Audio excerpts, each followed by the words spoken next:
Los expositores han seguido cada vez un ritmo ascendiente y esta exposición de Palomino ha sido realmente deslumbrante. Espero que todo esto va a servir para la mejora de la currícula en la universidad, para todas esas cosas, porque todo debe cambiar, todo debe mejorar, pero lo que es más importante entre todas las cosas, que ustedes mismos, los estudiantes, sean estudiantes absolutamente competitivos en el nivel nacional y fuera también.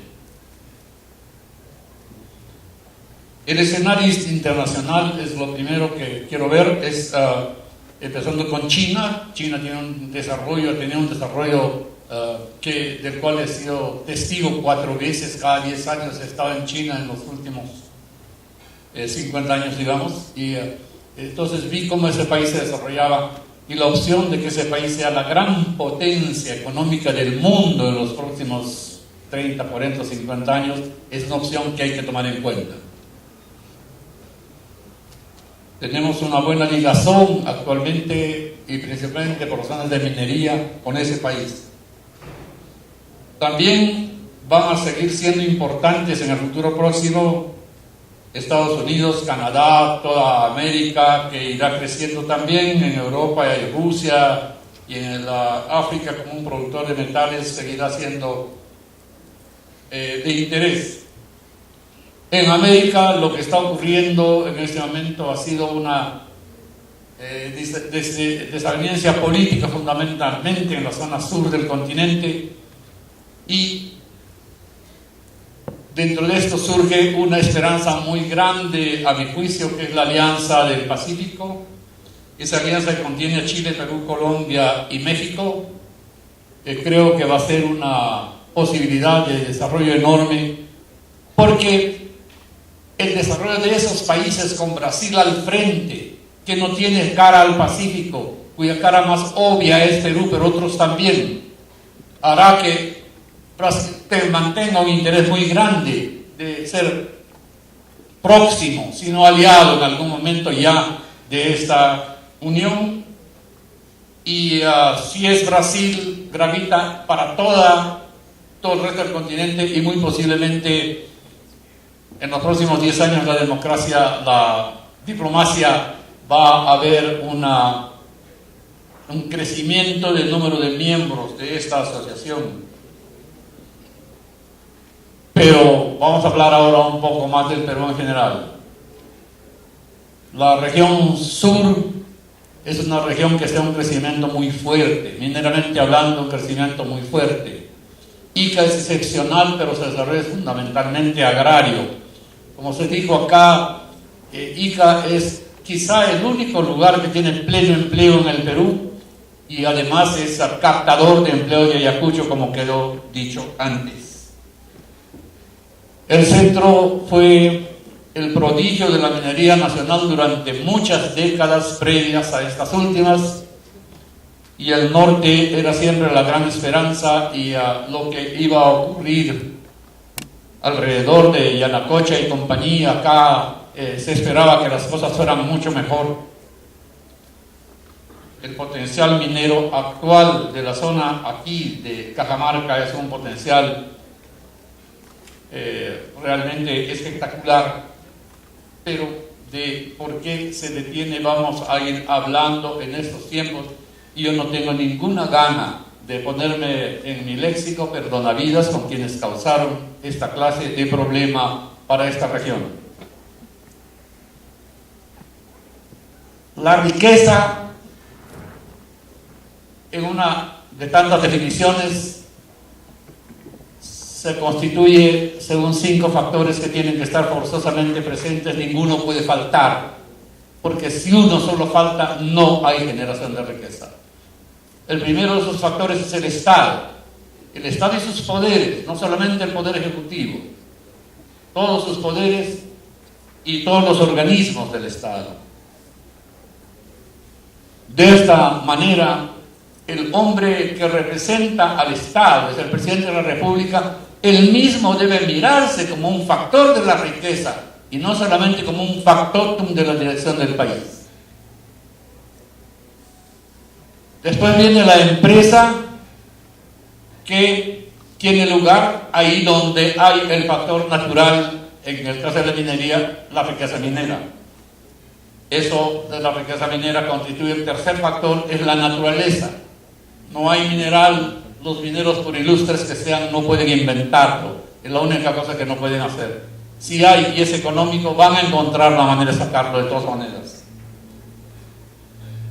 El trabajo es el otro factor, es el trabajo en todos sus niveles, desde el funcionario más encumbrado de la empresa hasta el último barredor.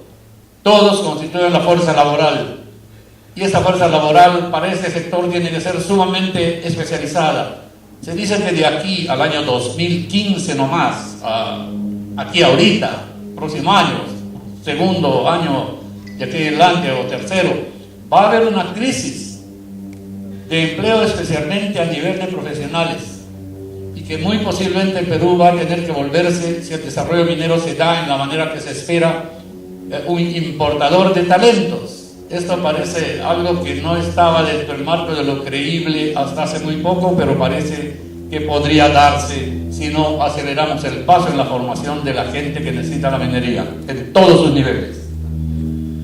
Y por último, el capital mirado como bienes de dinero o bienes de capital.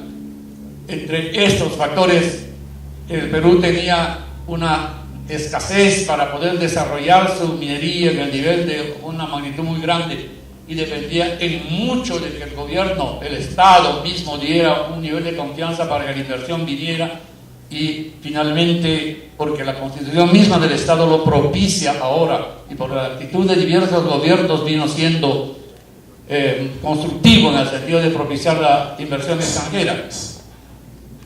Esto que voy a decirles de Alan García, que es un amigo personal mío, no es ningún deleite, pero el primer gobierno de García para mí fue el peor desastre, no fue un mal gobierno, decir pésimo es poco todavía. En su segundo gobierno lo hizo de muy distinta manera y muchísimo mejor. Pero en este lapso histórico de ese gobierno y la llegada de Fujimori al gobierno, Fujimori que traía otras ideas, otra clase de ideas para reaccionar frente a la crisis García, aun cuando le decía a Vargas Llosa que él no haría ningún shock ni nada por el estilo. Era una manera de llegar, pero llegó con su dicho, pero después produjo como acto de gobierno el dicho de su rival. Y eso sirvió de mucho porque ahí empezó el despegue de la economía de una situación desastrosa, como quedó descrito antes, a una situación que era altamente provisoria. Y vienen distintos gobiernos, uno tras otro lo hace bastante bien, llega de nuevo García y lo hace excelentemente bien, creo que lo hizo muy bien, se reivindicó de lo que había hecho antes. Y ahora llegó el señor Humala, para quien yo conozco a él personalmente, a él le he dicho también lo mismo que voy a decir aquí, que yo nunca hubiera votado por él. Yo esperaba que su gobierno no fuera malo, sino tan malo como el de García, pésimo sea, pero como no lo fue tanto, me sentí casi complacido. Pero él es un hombre que la historia dará constancia alguna vez que tuvo la oportunidad de oro en la mano para ser el mejor presidente de toda la historia del Perú, y no sé por qué se decidió perderla esa oportunidad. Ahora, tal vez la historia lo recuerde como regular. Pero mientras eso ocurre en el Palacio de Gobierno y en Lima, acá también pasaban cosas con el gobierno local.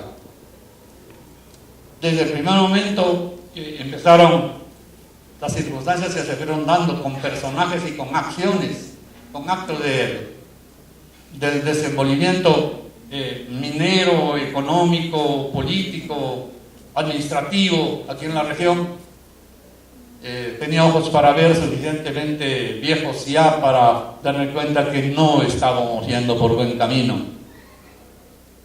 Yo me vinculo muy profundamente, muy sentimentalmente a esta región. Yo casi algunas veces se lo juro para pensar que entre el día en que nació mi padre y el momento que tengo esta edad han pasado casi 160 o un poco más de años que yo soy un cajamarquino.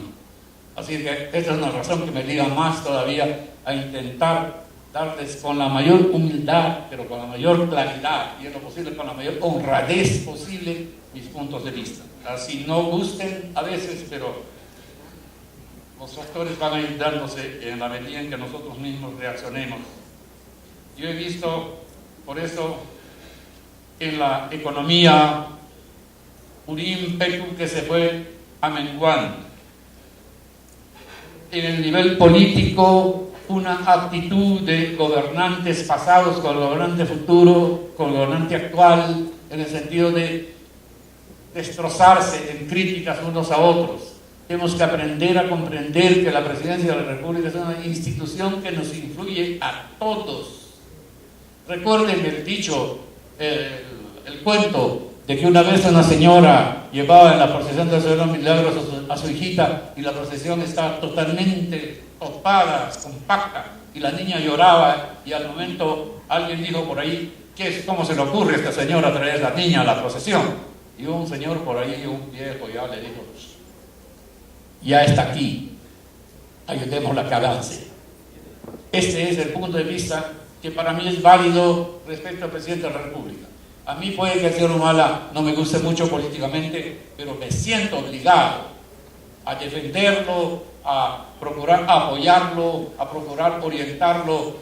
Yo no tengo por qué ser la excepción de la regla para pelearnos bien en los momentos electorales, y ahí las discrepancias salen, pero en el camino hay que apoyar, hay que dirigir al que dirige, hay que obtener que haya un resultado que sea bueno para el país y no uno malo.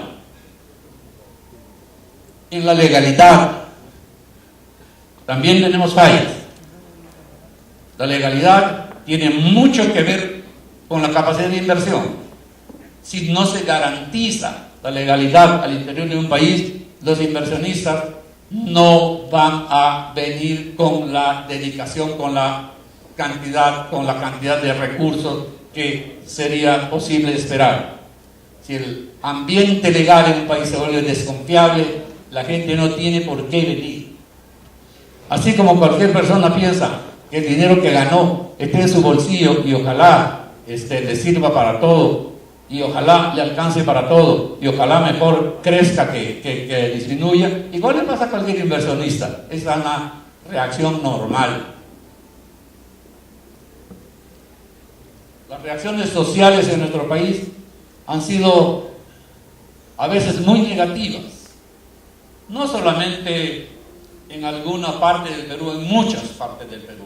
Cajamarca no ha sido la excepción, porque cuando uno ve lo que ocurrió con el manejo y cómo la gente aplaudía a quien manejaba, era algo así como aplaudir al que le pega a uno. No parece muy congruente la actitud, pero se da. En política esas cosas se dan, así que no hay que sorprenderse, hay que contribuir a remediar la situación.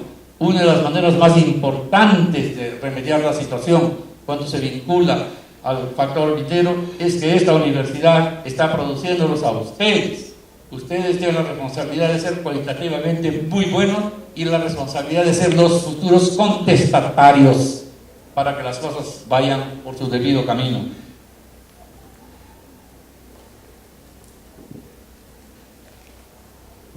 Yo quiero aquí detenerme para hacer un poco una especulación absolutamente política. Nos andamos destrozando unos a otros, hablando de cómo la izquierda se enfrenta con la derecha. Y yo pienso por mi parte que todo partido político está obligado a contener todo, la izquierda y la derecha, dentro de lo que se habla en el lenguaje popular. ¿De qué cosa es izquierda y qué cosa es derecha? Derecha entonces que despropician el crecimiento económico. Esos son totalmente necesarios, porque si no tenemos los recursos, si no maximizamos la opción de que el país tenga recursos, no podemos maximizar la oportunidad de que el pueblo tenga la recepción de los recursos para su mejora cultural, económica, social, en materia de salud, en materia de alimentación, de vivienda y de todo. Hay entonces un grupo de personas, y yo lo constituyo como si esto fuera la fórmula presidencial, yo hay un presidente y dos vicepresidentes, uno lo miro un poco modelo Kuczynski, es el que va a manejar la parte económica, y al otro lo miro, ahí sí que no tengo la cara tan fácil, porque escucho mucha gente que habla del bien del pueblo, pero después hace otra cosa, pero gente sociológica, gente experta, gente profesional en manejo del interés popular. Entonces sí vamos a poder confiar de que las cosas se dan bien, porque no es cuestión de llegar al gobierno para aprender a gobernar, hay que procurar elaborar el derecho que una persona puede tener para gobernar un país autocultivándose hasta el punto de poder estar a la altura de la circunstancia que pretende manejar. Y sobre este tema, al final del discurso, yo les voy a decir algo más. Aunque capaz no me va a alcanzar el tiempo, así que me voy a andar con un poco de cuidado sobre este particular.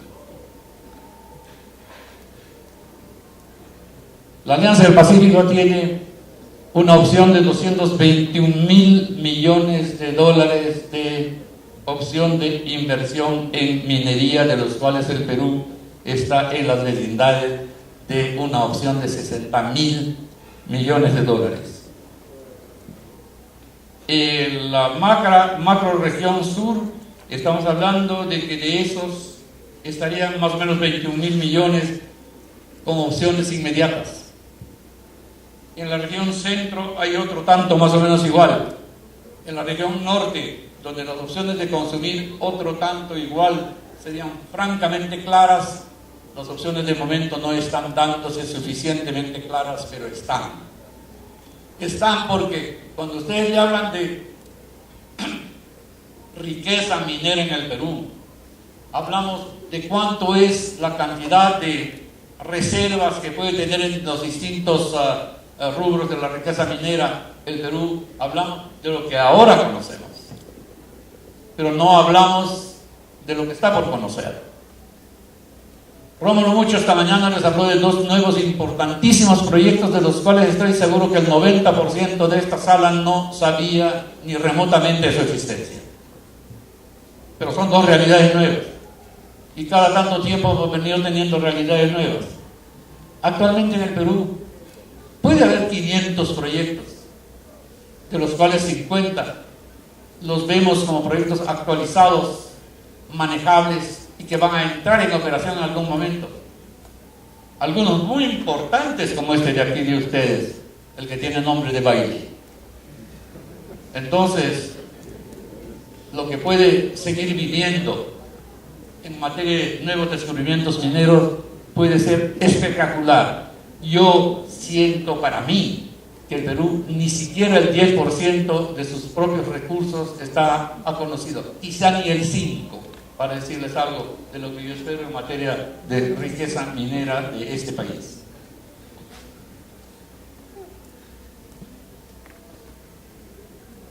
El señor Palomino insistió mucho en la importancia de la inversión. Yo me voy a abstener de tratar ese que era uno de los puntos que iba a tratar, porque quedó excelentemente dicho por él, entonces no hay necesidad de reiterar, pero solamente un punto. Tomen por dogma de la fe: no hay inversión, no hay desarrollo. Así como no hay mineral, no hay mina. Ustedes, por buenos ingenieros de minas que sean, jamás podrán inventar que están los gramos de oro donde no están los gramos de oro. Así es que hay que tener bien en claro todo esto. Y todo esto fue puesto en peligro. Todo esto fue puesto en peligro casi gratuitamente por el antojo de personas. Estoy en buena disposición para comprender la ignorancia del ignorante, pero no estoy en ningún caso en buena disposición para comprender la mala fe del que la tiene. Y yo creo que aquí hubo mucho de esto último en manera de cómo se manejó la circunstancia minera de este departamento. El señor Humala, como labor de gobierno, y el señor Santos, como labor de gobierno regional, tiene mucho que explicarle a la futura historia de este país. Pero otros también. Por ejemplo, el señor Pulgar Vidal es un fundamentalista del ecológico. Caray, déjeme que les cuente algo. Yo fui miembro del Steering Committee de un evento mundial de población que se dio, no solamente de población, que se dio en la Universidad de Oxford en Inglaterra. Ahí el emblema de esa conferencia era una foto de la Tierra tomada desde la Luna. Y ahí decía: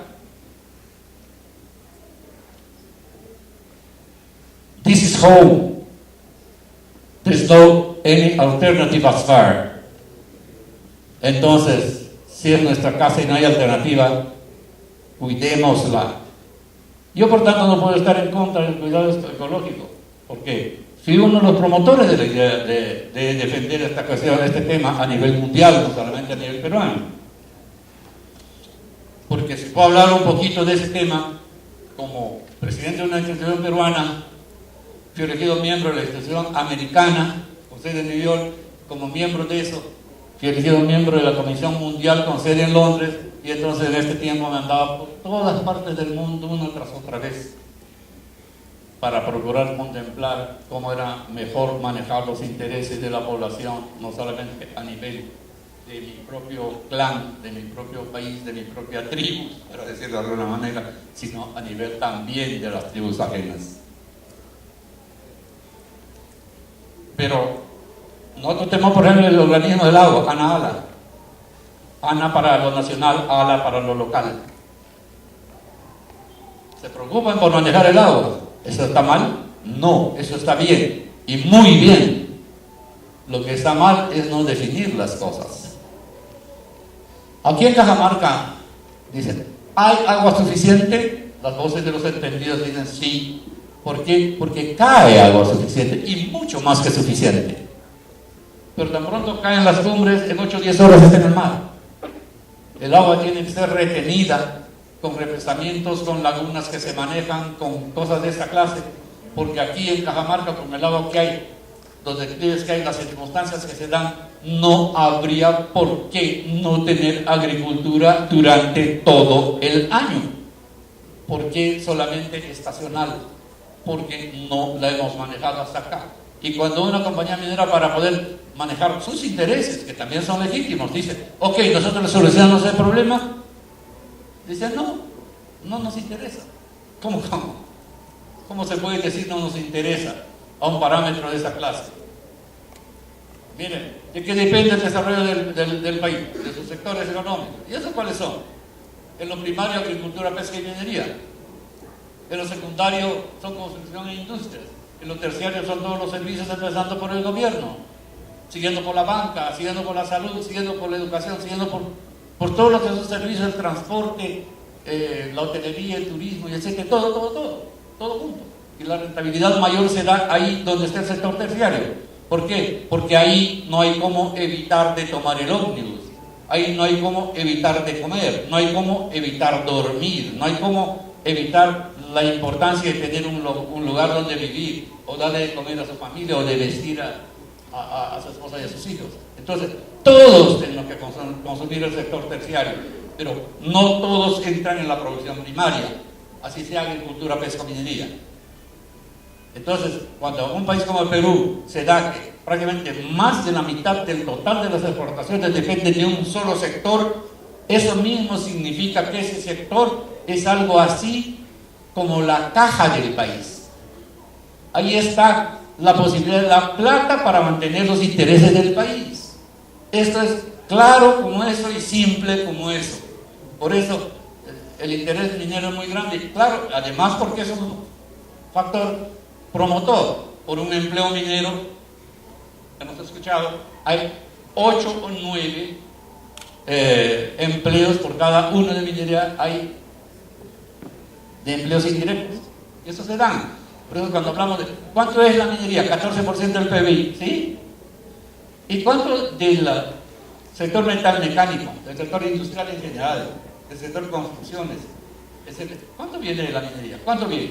¿A alguien se le ha ocurrido, por ventura? Y esto yo quisiera que sea un tema de que ustedes, la Universidad de Cajamarca, lo tomen así de verdad, en las manos, con ganas.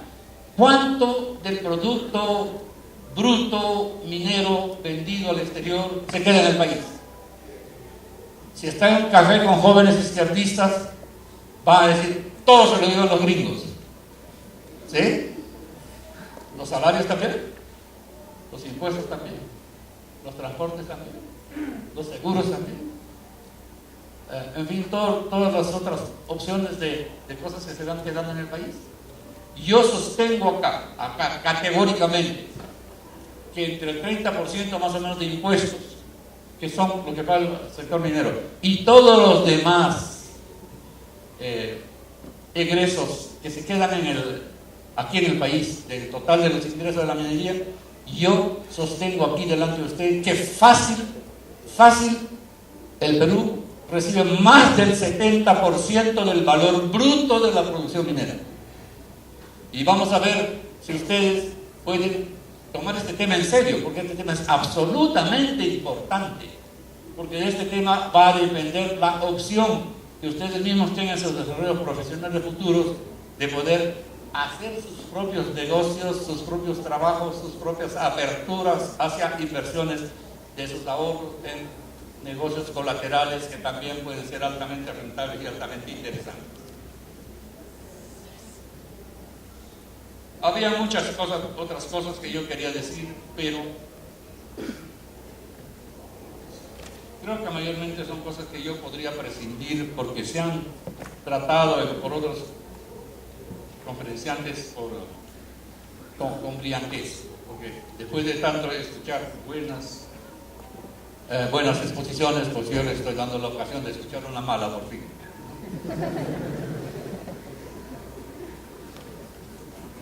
Este evento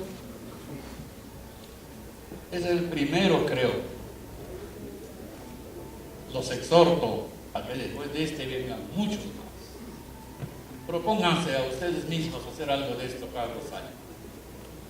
Cada 2 años es un buen plazo para jóvenes estudiantes, porque en 3 veces una parte del público estudiantil ya no es el mismo después de los eventos. En 6 años ustedes tienen 4, 5 años creo, entonces hay un tercio que ya no va a repetir la tercera aventura como estudiante.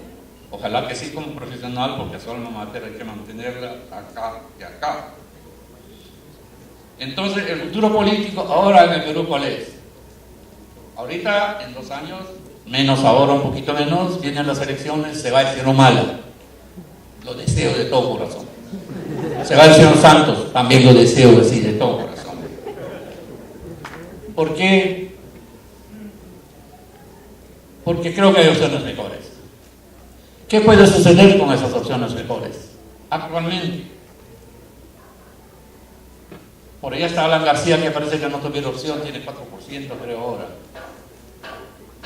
Pero ustedes no han tenido la ocasión, yo sí, de estar con este fulano tomando un café o un trago de repente una noche y conversando con él. No hay como aburrirse. Es igualito cuando habla de discursos en la plaza. La gente se embeleza y tiene tendencia de seguirlo, aun cuando él a veces no es muy coherente, por lo menos desde mi punto de vista. La otra opción sería Keiko Fujimori. No la desprecien. En todas las encuestas muestra 28, 30% una y otra vez, y por tanto es una opción directa de pasar a una segunda vuelta.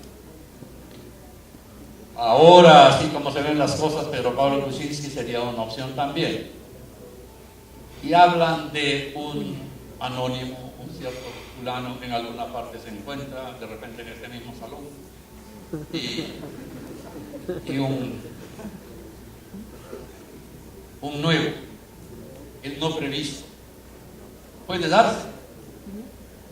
Si ese no previsto es un hombre que provenga de este sector, porque creo que ese sector estaría bien que tenga el liderato del país en algún momento, y este sería un momento espectacular y especialmente bueno, yo por de pronto comprometería mi esfuerzo para apoyarlo. Gracias por ahora.